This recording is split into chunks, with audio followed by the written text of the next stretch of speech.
आज के इस विशेष विश्लेषण में आपका स्वागत है। आज हम एक ऐसी छिपी हुई वास्तविकता की पड़ताल करने वाले हैं जो हम सबके बिल्कुल सामने है।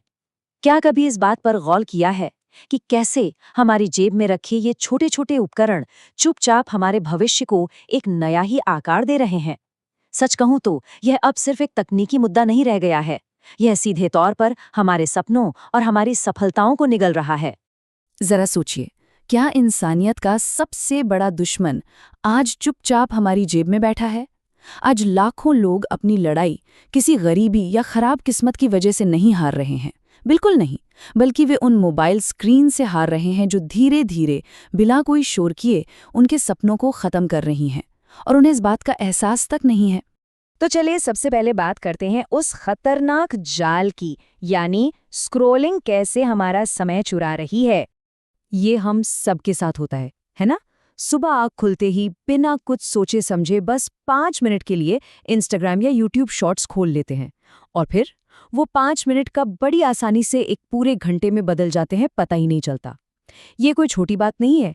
ये आदत हमारे दिमाग की फोकस करने की क्षमता को अंदर ही अंदर बहुत कमजोर कर रही है। और ये आज के छात्रों के सामने सबसे बड़ा मानसिक संघर्ष है। एक तरफ पढ़ाई के लिए किताब तो खुलती है, लेकिन दिमाग पूरी तरह से उस फोन से बंधा रहता है। शारीरिक रूप से हम किताबों के सामने होते हैं, लेकिन मानसिक रूप से हम उस डिजिटल दुनिया में भटक रहे होते हैं, बस अगले नोटिफिकेशन के बजने का इंतजार करते हुए। अब आते हैं दूसरे अहम पहलू पर, डोपामाइन का असली खेल और कैसे ये हमारे दिमाग की वायरिंग बदल रहा है। देखिए, होता क्या है कि हर एक लाइक, हर एक रील और हर नोटिफिकेशन हमारे दिमाग में डोपामाइन की एक क्विक डोज रिलीज करता है। सरल शब्दों में कहें तो ये हमारे दिमाग को सस्ते और बेहद आसान मनोरंजन की लत लगाने के लिए पूरी तरह से ट्रेन कर रहा है। ये वो 2 पल की खुशी है जो हमारे लंबे समय तक फोकस करने और कड़ी मेहनत करने की क्षमता को जड़ से खत्म कर रही है। और जब दिमाग को इस आसान डिजिटल मजे की आदत पड़ जाती है ना, तो इसके परिणाम बहुत डरावने होते हैं। अचानक से कोई भी काम जिसमें मेहनत लगती है, जैसे किताब पढ़ना, कोई नया काम सीखना या कसरत करना, वो अविश्वसनीय रूप से उबाऊ और थकाऊ लगने लगता है। क्यों? क्योंकि इनमें वो तुरंत मिलने वाली खुशी जो नहीं होती। तीसरा पॉइंट है चुराया हुआ आत्मविश्वास, या यूं कहें सोशल मीडिया का सबसे बड़ा भ्रम। जब हम लगातार दूसरों की अमीर, बिल्कुल परफेक्ट और हमेशा खुश दिखने वाली तस्वीरें देखते हैं, तो हमारे अंदर खुद को कमजोर और नाकाबिल समझने की भावना पैदा होने लगती है। सोशल मीडिया का ये छलावा हमारी असली जिंदगी की असुरक्षाओं की तुलना दूसरों की उस नकली परफेक्ट लाइफ से करवाता है, जिससे एक बहुत ही गहरी हीन भावना जन्म लेती है। एक बात हमेशा याद रखनी चाहिए, सपने कभी गरीबी से नहीं मारे जाते, वे हमारी निष्क्रियता से, हमारे कुछ न करने से मारे जाते हैं। एक वक्त था जब हम अपने परिवार का नाम रोशन करने के बड़े बड़े सपने देखते थे, लेकिन आज पूरा का पूरा दिन सिर्फ स्क्रीन को ऊपर नीचे स्क्रॉल करने में बर्बाद हो जाता है। और जब हम एक्शन लेना बंद कर देते हैं, तो सपने अपने आप धुंधले पड़ जाते हैं। चलिए अब आगे बढ़ते हैं और देखते हैं भविष्य की कड़वी सच्चाई को। जरा फास्ट फॉरवर्ड करके सोचिए, आज से 5 साल बाद क्या होगा। जरा उस भारी अंतर की कल्पना कीजिए। एक तरफ आपके साथ के कुछ लोग बड़े अफसर बन रहे होंगे, अपना खुद का बिजनेस खड़ा कर रहे होंगे और अपने माता पिता के सपने पूरे कर रहे होंगे, और दूसरी तरफ कुछ लोग अभी भी उसी स्क्रीन पर फंसे होंगे, बस दूसरों को सफल होते हुए देख रहे होंगे और अपने पोटेंशियल को बर्बाद कर रहे होंगे। भविष्य में सबसे गहरी पीड़ा इस बात की नहीं होगी कि हम फेल हो गए, बिल्कुल नहीं। सबसे बड़ा और भयानक दर्द उस कड़वे पछतावे से आएगा जब ये एहसास होगा कि यार क्षमता तो थी, सफलता मिल भी सकती थी, लेकिन मैंने कभी वो जरूरी प्रयास किया ही नहीं। ये एक ऐसा बोझ है जो इंसान को पूरी उम्र सालता रहता है।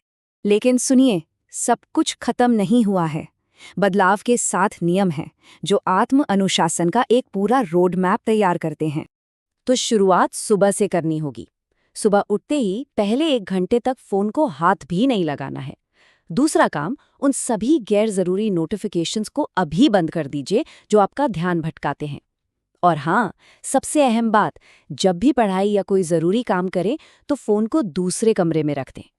सिर्फ अपनी इच्छा शक्ति के भरोसे मत बैठिए, अपने माहौल को अपने फायदे के लिए इस्तेमाल कीजिए।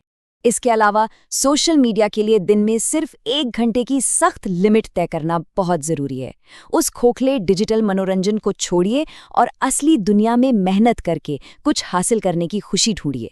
रोज़ाना शारीरिक कसरत शुरू करें। ये सिर्फ शरीर नहीं बल्कि मानसिक मजबूती भी बनाता है। और सबसे बड़ी बात, हर दिन पूरे होशो हवास में अपने जिंदगी के लक्ष्यों को याद करें ताकि आप कभी रास्ता न भटके। तो अब आते हैं हमारे आखिरी हिस्से पर, अनुशासन और अंतिम फैसला, अपना नियंत्रण वापस लेना। हम इंसानों के अंदर अपना फोकस और अपना अनुशासन वापस पाने की अपार शक्ति छिपी हुई है, लेकिन इसके लिए आज इसी वक्त एक पक्का फैसला लेने की जरूरत है। ये वो समय है जब हमें बिना सोचे समझे स्क्रॉल करने की इस खोखली आदत को छोड़ना होगा और उसकी जगह एक समर्पित कड़ी मेहनत को अपनी जिंदगी में उतारना होगा। आज के इस विश्लेषण को हम एक बहुत ही कड़वे लेकिन बेहद ज़रूरी सवाल के साथ ख़त्म करेंगे, जो हमारी आगे की आदतों को चुनौती देता है। या तो सपना जीतता है या मोबाइल। चॉइस हमारी है। इस चर्चा में शामिल होने के लिए बहुत बहुत धन्यवाद। याद रखिए, आने वाला कल उसी का है जो आज खुद पर अपना नियंत्रण वापस ले लेता है।